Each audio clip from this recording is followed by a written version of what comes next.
Erev Tov, everyone. Now, the history of pets is one that is either very, very ancient, going all the way back to Egypt, although they were kind of worshipped their god, or for the Jewish people, relatively young. Jews have a very interesting relationship with pets. Now, Jews have, for a long time had animals. You see it come up in the Torah, but the idea of actually having a pet that one has just for fun is one that has kind of two sides in the Talmudic literature. On the one side, there's a famous story when the Israelites were going out of Egypt, that the dogs saw them leaving at night and were silent. And therefore the dogs are blessed and to be praised for not, and we all have neighbors who bark, who have dogs that are barking, and they, give away our position that we're in the backyard.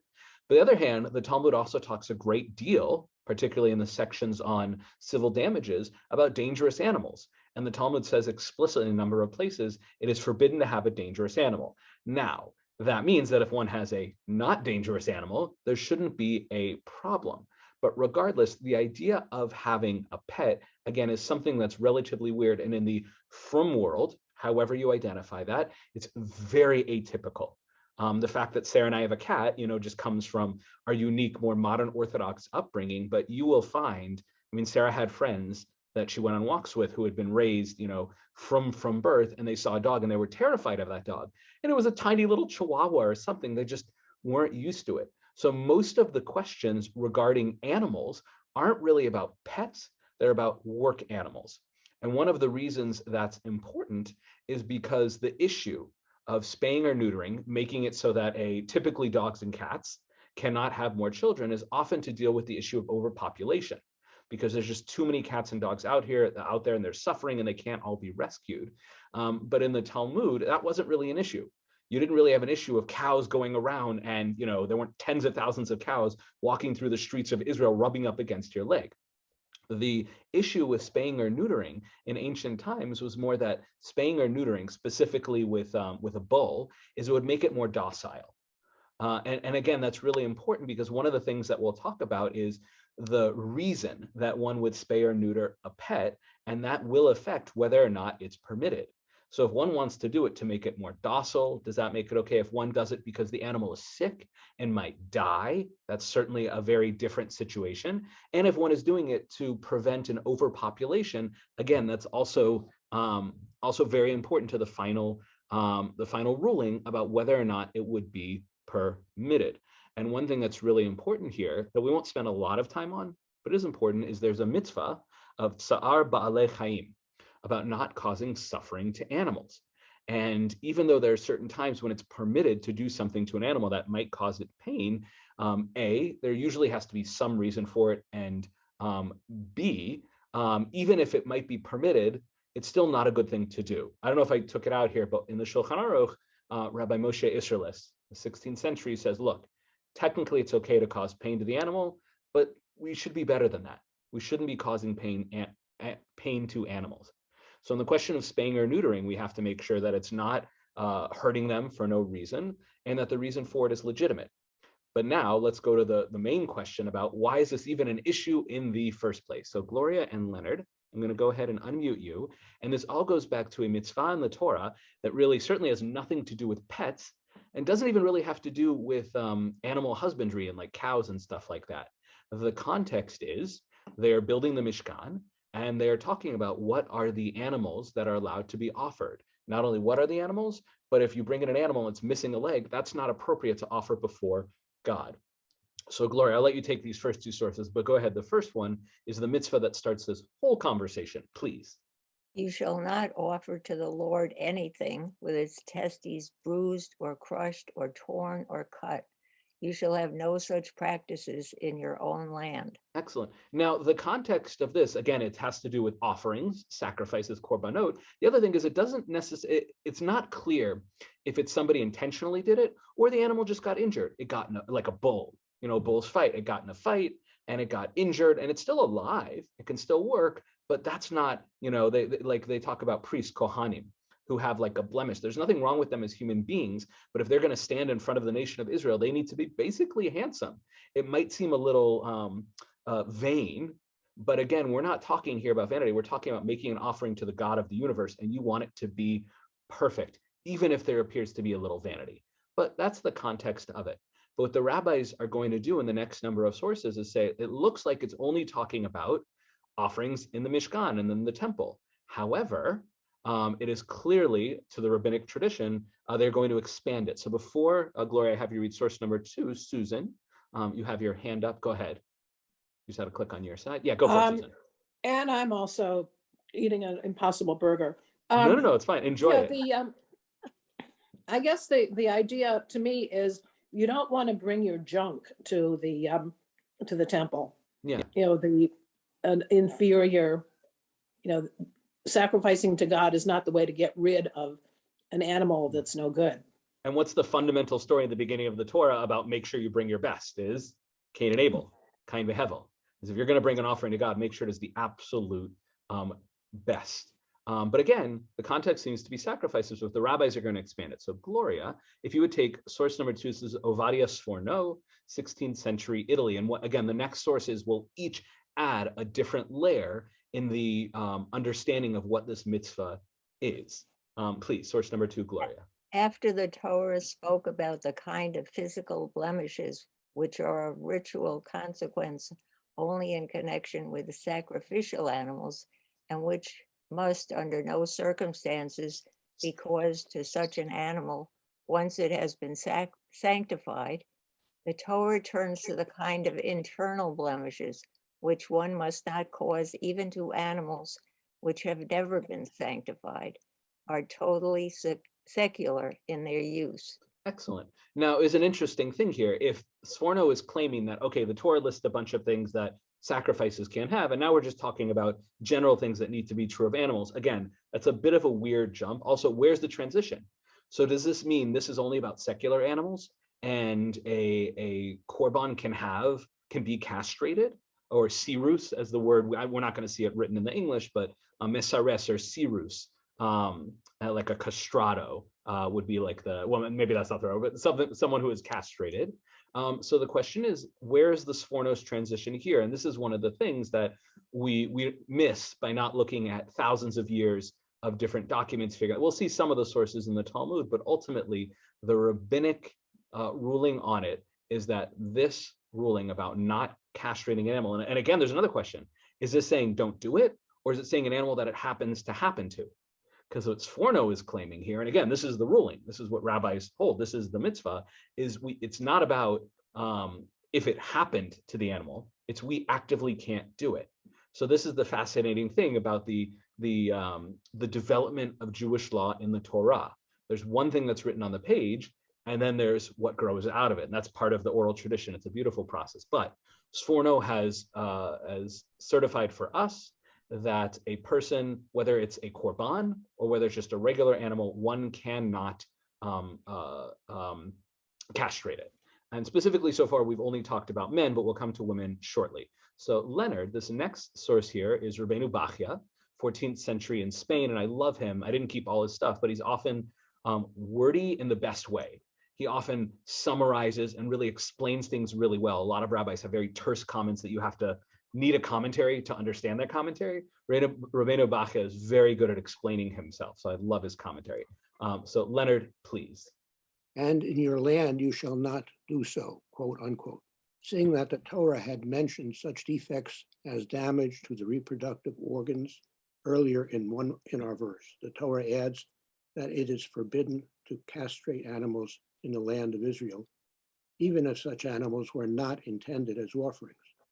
Even animals which are not fit for consumption by Jews must not be castrated. Contrary to the first impression that the word Be'art Sechem, which means in your land. Be'art Sechem, in your land, suggests that only in the land of Israel is it forbidden to castrate animals. This is misleading, and castrating God's creatures is forbidden everywhere. The only reason the Torah wrote that word was to emphasize that even in our land, where many of these animals cannot serve the general population as food, seeing the animals in question are ritually impure, we must still not castrate such animals as a means of keeping down their numbers. It is also possible that the use by the Torah of the word to show, Ta'asu, ta'asu, which here, means to make or to do something, or you should make or do something. ta'asu, here points out that castrating an animal is equivalent to, quote, undoing it, unquote. God made it, we undo it, but allow it to live at the same time, preventing it from procreating. Excellent, thank you. So Rabbeinu Bachya, again, I had to take out some because he had so much beautiful Torah, but he gives us a few important things. One is that the verse in the Torah talks about in your land, and he says, no, it applies everywhere. Why is that important? The mitzvah of destroying idolatry, of literally going up to an idol and smashing it, that does not apply outside the land of Israel. So if you're driving around Milwaukee and you see a golden calf, don't hang out with it or take a picture with it. You don't have to do it. In the land of Israel, it's a little bit different. But this, even though this says it applies in the land of Israel, he's saying that no, this is universal. It was just emphasizing that specifically in the land of Israel, you might think it's not important because of all these animals that are basically worthless because they're ritually impure. And he says, no. Even the ones that are worthless, you still can't castrate them. Absolutely not. And he also adds in the end of his piece a beautiful idea, which is, we haven't talked about, why is this a problem? And he suggests that God made creatures in this way, and by castrating them, we are undoing God's work. God clearly wanted animals to be able to procreate, and we are taking away that ability that God gave them. So any questions before we go on? Yes, I have Please, a Tamar. question. Yeah. It's forbidden for Jews to do it, but what if somebody who is not Jewish doing it and we are using it? That will be, it's either source 5 or 6, but that's essentially the second half of the class. But it's an excellent question, and it is the main thrust of the argument about, is there a way to get around this? So right now, we have seen that any animal, kosher or non-kosher, specifically, we've only seen male animals, the Torah forbids us. And again, the text of the Torah doesn't seem to explicitly say that, but that is how our tradition understands it, that any male animal, one cannot castrate it. Again, if it happens to be damaged, we can't make it as an offering in the temple, but our focus here is that the rabbis expand it to saying any male animal anywhere in the world, kosher or not, we cannot castrate it. And he also added here the idea that I had mentioned earlier about trying to limit their numbers. So that, again, was probably not as much a concern, 2, 3, 4, 5,000 years ago, but by the 14th century, maybe they did have some of those concerns about trying to, keep the flocks down, as it were. So Rabbeinu Bachya gives us a lot of stuff, but again, where we are right now, all male animals anywhere in the world forbidden to castrate. I have another question. Yeah, Tamar, please, and then just keep unmuted because I'll have you read next. This is Jacob's question, not mine, but Please. We are not allowed to prevent God's creation from procreating and so on. Yes. But we are eating meat. By slaughtering the animals, you prevent them from multiplying also. This is an interesting question that comes up, and I can't think of good examples now, but there are a number of things in the Torah that we're allowed to do that seem to go against or be hypocritical. And the simple answer is that God permits it. Well, God forbids castrating, but God permits the eating of meat. Also, there is a fundamental difference between eating a kosher animal for joy or to survive, and also offering them as a sacrifice. Obviously, that's permitted. A dead animal cannot procreate. But the issue here is this: when one castrates an animal, they are now sending an animal out into the world who is essentially kind of an abomination, going against God's. And the rabbis talk about this with witchcraft and many other things. Is God created the world in one way? Who are you to change it? Again, if there's life or death or some huge reason, then it's an open conversation. But in general, we don't mess with God's creation, but God did give us permission to both eat and sacrifice animals. And there also might be a scale thing here. We're only going to sacrifice and eat so many animals, but and hypothetically, we could castrate tens of thousands of animals. You can do it on a much, much larger scale where it may be a couple hundred animals that you eat. So that might be a big issue too, is how many. And with the, was it Bob Barker? Who always said, spay and neuter your pets, and which is important, and we'll come to whether or not that's permitted. But that for that to work, it needs to be on a massive scale, and maybe I don't know if millions, but definitely tens upon tens upon tens of thousands. So excellent question from Jacob, but that's the Torah basically, gives us a ruling that allows us for us to do that. So Tamar, you can stay unmuted. This next source here, it's a contemporary source, but this is Rabbi Eliezer Melamed from Israel. He was actually, we used him in the class on pluralism at the Western Wall, but in his book on basically relationships within a marriage and sexual relationships and all of those laws, he brings up a section on castration and neutering and tying tubes and all the things like that. So he brings the main point, and then he brings a footnote that talks about whether or not women are included in this mitzvah. So Tamar, please, the prohibition. The prohibition of sterilization applies to women as well as men, but sterilizing a woman is a rabbinic prohibition rather than a Torah one. The Torah prohibits male castration, as it says, "You shall not offer to the Lord anything bruised or crushed or torn or cut. You shall have no such practice in your land." All these actions damage the male reproductive organs, which are external, and not the female reproductive organs, which are internal. So that's such an interesting point there. Why wouldn't the Torah just be against sterilization? It prevents any kind of sterilization. Man or woman can't have children, but the Torah does not rule on things that can't be seen. Now, obviously, anyone who's went to health class in 8th grade knows what's going on inside, or at least the basic idea of what's going on inside of a woman. But he's saying that the rabbis felt that an outward physical manifestation, whether it's like bris or sterilization, is much more problematic than what would happen inside. And I don't know if he mentions it here, but the rabbis do talk about tonics or things that could be drunken that might affect it. And talking about, we'll get into a little bit more of that, about directly actually like removing something from a male versus other ways of causing sterilization. Before you go on, Samar, Susan had a quick question, and then Samar, you'll read the footnote. Yeah, Susan, please. Back in the days when the Torah was written, there was no anesthesia, and the idea of tying a woman's tubes would have just been completely unthinkable, because how could you do that kind of surgery? I mean, even castration would be a lot more painful without anesthesia. So yeah, and it's interesting. I mean, this mitzvah applies to human beings, which is very interesting. If there's a couple that is done having children, but they don't want to rely on birth control and the side effects of it, but typically they're talking more about animals and such like that. So Samar, if you'll take your footnote, and what Rabbi Melamed is going to do is kind of go through the history of the different rabbinic opinions, and what he's going to touch on is why women are included, but it's not forbidden by the Torah. And it will also open the door to the idea that maybe there are ways to sterilize that might be permitted because they're not direct castration, as Susan pointed out, which would be quite painful. So Tamar, bavakasha, the mainstream opinion. The mainstream opinion in the prohibition of female sterilization is rabbinic. This is implied by Rambam, who writes, "One who sterilizes a female, whether human or animal, is exempt." The laws of sexual prohibition.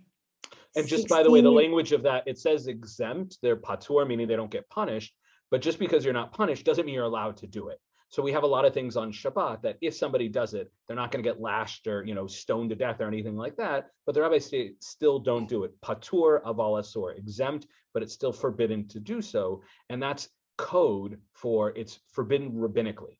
And the rabbis had the power to forbid things, but not to attach a physical punishment to it in many cases. Please, Tamar. The rabbinic parlance, this means that he is exempt from punishment, but the act is still rabbinically prohibited. Magid Mishneh. You can just go according to Taz. Okay. According to Taz, this is prohibited because it causes pain to the woman. If there is no pain, it is not prohibited. Consequently, in a situation in which a sterilization is necessary, it is permitted. According to the Vilna Gaon, the Torah prohibition of sterilization does apply to women, but a transgressor does not receive lashes. There are two possible explanations for the majority opinion that the Torah prohibition of sterilization applies to men and not to women. First, the Torah prohibition is limited to injuries to reproductive organs that are external, not internal.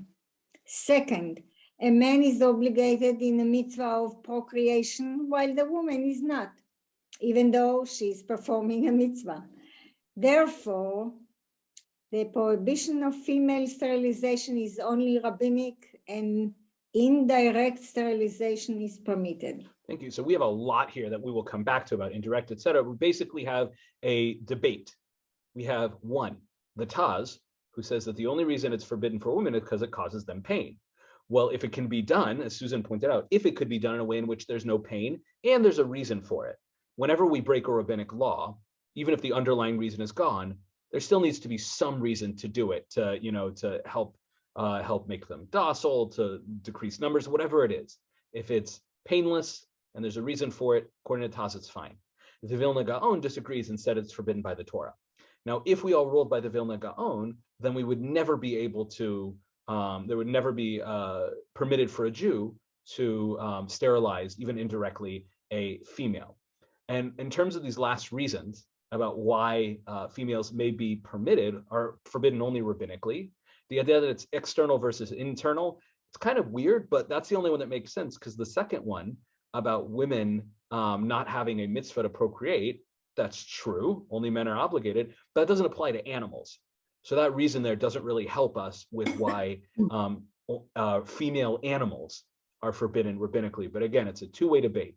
If we go according to the Taz, even a Jew could indirectly sterilize a female, potentially even a human, certainly an animal, if there's a need for it. But by the Vilna Gaon, we see that it's never okay for a Jew to ever sterilize a female. And what a lot of rabbis, we might see it later, but what a lot of rabbis do end up saying is, look, even though this rabbi, the Torah Zahav is what it stands for, an incredible commentary of the Taz, even though he says it can be permitted sometimes, don't do it. Just rely on the stricter opinion. Don't get into the funny thing about, because it might be a Torah commandment to not sterilize even females, so don't do it. So we're left with a problem here. Because there are times when it really might be necessary, or there might be a really good reason to sterilize an animal and potentially even a human. I didn't bring the sources here, but they do talk about, deviant human beings, rapists, people who can't control themselves, sexually assaulting people, and they have medical sterilization or castration. And the rabbis do talk about, would that ever be permitted? But right now, even though we've seen that maybe for females, it might be okay, it's never okay for a Jew to sterilize a male, anyway, what shape or form. And the custom is just don't do it to females anyway. So what do we do? And now it comes to Tamar's question. So Irv, I'm going to go ahead and unmute you. And now we are in the Talmud. And this is one of my favorite stories in the Talmud, because as we saw, certainly with males, male animals, which is what they're talking about here, a Jew is not allowed to castrate it. So these very clever men who owned, I don't know if it says bulls or whatever animals. Sorry, that'll come up later. So this next one here is the question of, does this mitzvah of not castrating apply to non-Jews? So the story I'm talking about will come up later, but Irv, go ahead, source number 5. The prohibition of castration that applies to the descendants of Noah is stated, as it is written, and you be fruitful and multiply, swarm in the earth and multiply in it, indicating that nothing may be done to prevent reproduction. And the other Tanya hold that this verse is written merely as a blessing, not as a mitzvah. And again, we have another debate here about whether the mitzvah, whether it's forbidden by the Torah to castrate, applies to non-Jews. So the background is that the rabbis say that there are 7 commandments that were given to Noah, or Noach, in his time that apply to all human beings: murder, theft, and the requirement to set up courts, like basic building blocks of civilization. And they include God in there as well. So basic religious civilization. So one opinion says even non-Jews are not allowed to castrate, which is not one of the main list of the 7 mitzvot of these basically all human beings. And the majority, and we always go by majority rules, the other Tanaim, meaning the early, first, second, third century rabbis, say, nope, it's not forbidden. It's we should be fruitful and multiply, and they shouldn't actively go out and sterilize, but it's not forbidden for them, which means that ultimately it is permitted for non-Jews to sterilize.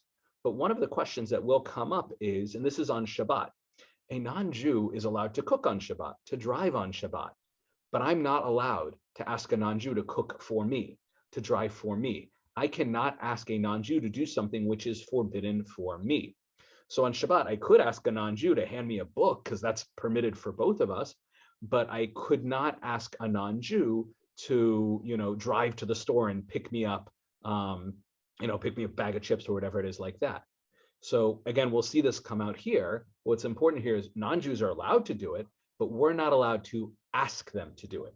So now what we're going to do is we're going to look at, and again, 16th century, the Shulchan Aruch, both the two authors, Rabbi Yosef Karo, the Sephardi author, and Rabbi Moshe Isserles, and the two of them are going to lay out the rulings, kind of summarize what we've seen, and they are going to, specifically the Rama, the Ashkenazi one, is going to give us a loophole that must have been done historically. So Ken, I'm going to go ahead and unmute you. And if you would, and by the way, just point out the section of the Shulchan Aruch that this is in is Even HaEzer, which is the section dealing on laws of marriage, because it has to do with procreation. So Ken, please. Number one, right? Mhm. It is prohibited to cause the loss of the seminal organs, whether regarding a human, a domesticated animal, wild animal, bird, or whether kosher or not, whether in the land of Israel or the diaspora. Anyone who castrates is lashed according to the Torah in any place. Even one who castrates after a castration is lashed. Excellent, thank you. So he laid out all the basic things here. Did not, I believe, mention females, but that does come up later in the Shulchan Aruch. But the basic thing is don't castrate, and it doesn't matter domesticated, undomesticated, in Israel, outside of Israel. And they even say, what if an animal's already castrated and you come back and do it again? I don't know. He does say, when would that happen? And I was just like, we don't need that. If you guys were uncomfortable reading certain words, like it was just every word that you could possibly, that you would be giggling at in your 8th grade class. But now what we have is the Rama, again, the Ashkenazi author in the Shulchan Aruch, and he gives an indirect way, a kind of workaround for ways in which it might be permitted to castrate. So Susan, I'm gonna go ahead and unmute you. And if you would please read source number 2, a person who gives. A person who gives a cup of root drink, I'm drinking some root beer here, not the same thing, root drink to a person and any living thing in order to render him impotent, this is forbidden. But he, the giver of the drink, is not lashed. However, for a woman, it is permitted to drink this root drink in order that she becomes impotent so she cannot give birth. And by the way, this would apply to animals, but he's talking about human beings. So we have taken now the position, now the Taz is actually a commentary on the Shulchan Aruch. So he's not ruling like the Taz. The Taz is ruling like him, that with women, if it's indirect, it is fine. But ultimately, going back to all those debates in the Talmud and everything like that, the Rama is saying that women are only forbidden rabbinically. And therefore, if it's done indirect, then it's really not an issue. So chemical castration of females, including a human woman, who, and I don't know if I think there are actually scientific things that they're working on now, some sort of chemical drink that a female animal or human could drink, and then they can no longer reproduce. Can't do it to a man though. We are still stuck when it comes to males, human and animal. Yeah, Ken, just gotta unmute you. Go for it. Would that, when you say root, could that be generic enough to include medications and pills, like birth control pills?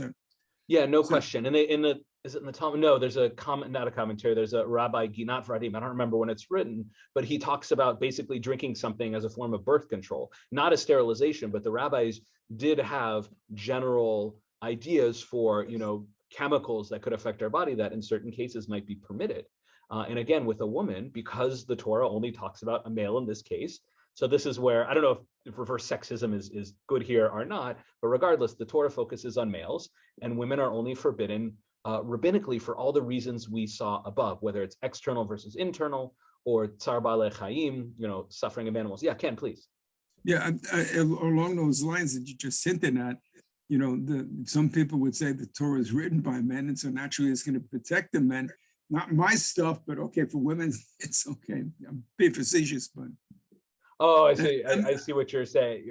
What you're saying there. It's an interesting way to. I mean, it's less about who wrote it. That's a class I'll give another time, but maybe more about the audience. And also, it was speaking to an audience who. What's that? Who's interpreting it? Who's giving all these rulings? Who's interpreting it? And also, you have to look at the ancient Near Eastern context and look at what was done with animals. And this is beyond my, you know, I'd have to research this. Maybe females, again, partly what Susan had said, is they didn't really have a common way to castrate females back then, but male castration was a regular thing. And in fact, we see that in some ways in this. This is the next source that I really love. I don't know if love is the right word, but it's very, very clever. And it always brings it's a little dark, but it always brings a smile to my face. And it'll lead into the source number 4, and it's about the non-Jewish thing. Because what we've seen is a Jew can never castrate a male, human or animal. However, there are many opinions that we just saw where a Jew could sterilize or castrate a female, but we're still left, you know, we don't have any resolution for males who, again, you know, whether it's spaying or neutering cats or dogs, or whether it's you know, they're suffering for something, all these different things, a Jew can't do it unless it's absolutely life or death. So the Talmud talks about this solution that people tried to come up with. Lynn, I'm going to go ahead and unmute you. And this is source number 3 in Talmud Bavli, Bava Metzia. Go for it. The Gemara suggests. The Gemara suggests, coming here, as they sent to Shmuel's father a halachic inquiry with regard to these oxen which Gentiles steal and castrate. Since it is prohibited for Jews to castrate animals, they would sometimes arrange for a Gentile to pretend to steal the animal and subsequently return it after castrating it, as it is easier to handle a castrated animal. What is the halacha with regard to a case of this kind? Shmuel's father said to him, they used artifice, therefore you should use artifice with them and make them sell it as a punishment. This shows that it is prohibited to instruct a Gentile to perform a prohibition on one's behalf. Thank you. So this is interesting because they don't actually tell the non-Jews to steal the animals. And what they did, as it comes out later on the Talmud or the commentaries, what they would do is they would take a little bag of money and they would tie it somewhere. And then if the non-Jews wanted that bag of money, they would have to take the bag of money and whatever it was tied to. And then they would send the animals back. And the rabbis are like, oh, that's very, very clever. You know what's even more clever? We're taking away all of your oxen because you're breaking Torah laws. And that was their way of discouraging this practice. Because again, a Jew is not only forbidden to sterilize or castrate, they're forbidden to ask a non-Jew to do it. Now, again, this is an interesting case because they're not doing it. It's this very clever thing, but the rabbis did not like this. They didn't like this practice because it looked funny, and it also was kind of encouraging this fake stealing, so they put an end to it. However, now we go back to the Shulchan Aruch, and what you see here, again, I believe this is the Ramah, is he is now going to talk about ways that we can get around this, ways that it might be permitted or is permitted to have a male animal castrated, which again, there's lots of different reasons where one might want to do that. Again, to make an animal docile, to decrease numbers. And again, anyone who's, you know, having too many cats or dogs, not only do they suffer more because they don't have enough shelter or food and they get sick and no one can care for them. There's so many reasons to do that. So Shelley, are you, can I unmute you? Great, unmuting you. And if you would go ahead and take this Shulchan Aruch, I think it's actually the Ramah and Rav Yosef Cairo going back and forth. So please. It is forbidden to tell a Gentile to castrate our animals. If he takes it upon himself and castrates it, it is permitted. And if a Jew is devious in this matter and tells a Gentile to castrate it, we fine him. Ramah says, even if he isn't devious, but the Gentile recognizes and understands it is for the Jew's benefit, and we make him sell it to a different Jew, and it is permitted to sell it even to his oldest son, but not to his younger son, he neither sells it nor gives it to him. I'm totally confused on that. So basically, there's a few things here. One is he just, you know, the Mechaber, Rav Yosef Cairo, just lays out, can't tell a non-Jew to castrate animals. Okay, then I Now, got it. non-Jews, and again, this is important because going back to the Talmud, there was that debate, can non-Jews castrate animals? And the ruling here is yes, they can. So in terms of spaying and neutering pets, are non-Jews allowed to spay or neuter pets in shelters, et cetera, like that? Absolutely. And if I go to a rescue center and I find, which I did, both of my dogs were, my first dogs were rescues, and I never said anything about, I think they might have been castrated, but if I just did it and it was part of their policy that any rescued animal that wasn't castrated, they just did it, that would be fine as long as I didn't do anything. Either I didn't like, here's $50, can you take care of it? Not okay. And if they say, oh, we might castrate it or sterilize it, do you want us to do that? And if I'm like, yeah, it sounds like also not okay. It has to be totally of their own free will. However, the confusing thing that he did right now, we don't have to spend too much time on it, is that what we can do is we can basically create this indirect thing where he told her and she told him, et cetera, like that. And if somebody had a non-Jew, meaning I deviously hinted or paid $50, whatever it is, to a non-Jew to do it, there has to be a fine. This goes back to the thing we just read in the Talmud, but that means I can never get my ox or my puppy back again.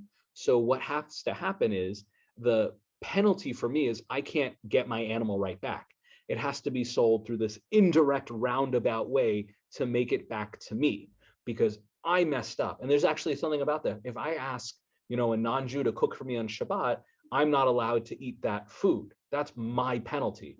But other Jews could eat it because they had nothing to do with it. But in this case, my penalty is if I have a non-Jew do it, I can't buy it right back, but it can be sold indirectly and make its way back to me. Does that make a little bit more sense? Mhm. It's just, again, it's the rabbi's way of discouraging people from doing it, but technically non-Jews are allowed to do it. So once it's done, they're like, look, we're not going to like go too crazy, but we want to discourage this practice. So go ahead, Rama, and it is permitted. And it is permitted to give the animal to a Gentile for a semi-yield lease, even if the Gentile will certainly castrate it. Hagaot Maimoni, 16, 1-2, for the Gentile will only have his benefit in mind when he is doing it, per Beit Yosef. And it is permitted to sell Gentiles animals and chicken, even if the buyer will definitely castrate them.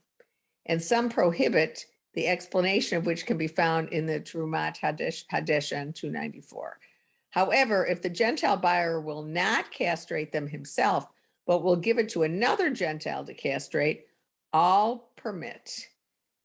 Any action needed for healing or other reasons, there is no prohibition of causing pain to animals. And therefore it is permitted to pluck the feathers of wild geese, and there is no potential problem of causing pain to animals. Nevertheless, the world withholds from it because of its cruelty. And that, so if one is giving a class on cruelty to animals, Tsar Ba'alei Chaim, that's one of the main sources in the Shulchan Aruch, which is technically it's permitted if there's a need for it. We need feathers to make pens, or we're castrating for healing or other reasons, it's permitted. But if we don't have to do it, don't do it. And we try to do it. So if there's a way to castrate or sterilize painlessly, we should definitely do that. But that whole little section in there, which again could be confusing, is essentially Shabbat is a really great way to understand this, which is if I have, a friend comes over who's not Jewish and we're hanging out in the living room and he's like, it's too dark in here, I'm turning on the light, and I don't say anything, he turns on the light, that's fine. He did it for himself, but I can't ask him or her to turn on the light. So here too, I cannot directly ask a non-Jew to do it, but there's lots of indirect ways, including where I can give it to a non-Jew, let's say at a rescue place, and say, are you going to send it to there's a truck that comes through that does very painless sterilizations, can I wait? They come on Thursday, I adopt the puppy on Wednesday, and I say, can I pick him up on Friday because I know the sterilization fan comes through? That might be okay because I'm not asking a non-Jew to do it. I'm asking him to allow another non-Jew to do it. So the more indirect, the better. And again, part of it is I'm not allowed to do it at all, forbidden by the Torah. Non-Jews are allowed to, but I can't ask a non-Jew to do it for me. But if it's so many steps removed that it's barely as if I'm asking the non-Jew, then it becomes permitted. If I sell it to them for, I say, I'm having a dog, but I'm going away on vacation. Can you babysit my new dog or dog sit my dog for a month? And they say, sure, but I'm going to castrate that dog. That's on you if you want your dog to not be, because it often does make dogs and cats more docile. And if they want to do that, that's totally on them. Yeah, Shelley, please. What about Jewish veterinarians? Are they forbidden to? 100%. Again, if it's life or death, I don't know what that would be, but no, a Jewish veterinarian would not be. Now, for a female animal, there are ways to do it indirectly, but they would need to set up something. Again, the ones who are observant set up something whereby their colleagues would take care of it, and they can't directly say, hey, Barbara, I got this puppy. Can you castrate her for me? Or, well, that might be more. That's probably okay if it's a female to ask a non-Jew. But I got a puppy. Can you castrate him for me? Not okay. So it gets a little tricky. But it is now the 21st century. Science has kept moving forward. And what we have seen is that the more indirect something is, the further it is from breaking the Torah commandment. So Rabbi Chaim Jachter, again, a contemporary rabbi in Jersey, he builds Eruvs, and he's just brilliant and a great author. He wrote a wonderful article on this, and he proposes some of the different ways to get around this. So the first thing he actually says is he actually rejects, or he says that a lot of people reject this indirect way of asking non-Jews.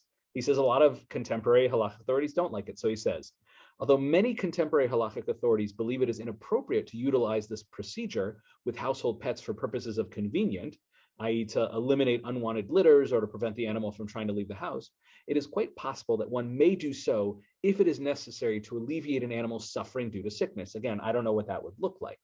Aruch HaShulchan, which is a later commentary after the Shulchan Aruch, Rabbi Yechiel Mehel Epstein, would very likely agree with this conclusion, since he rules that non-Jews are not forbidden to remove reproductive organs. That seems to be pretty much most rabbis say that. Non-Jews are allowed to do it.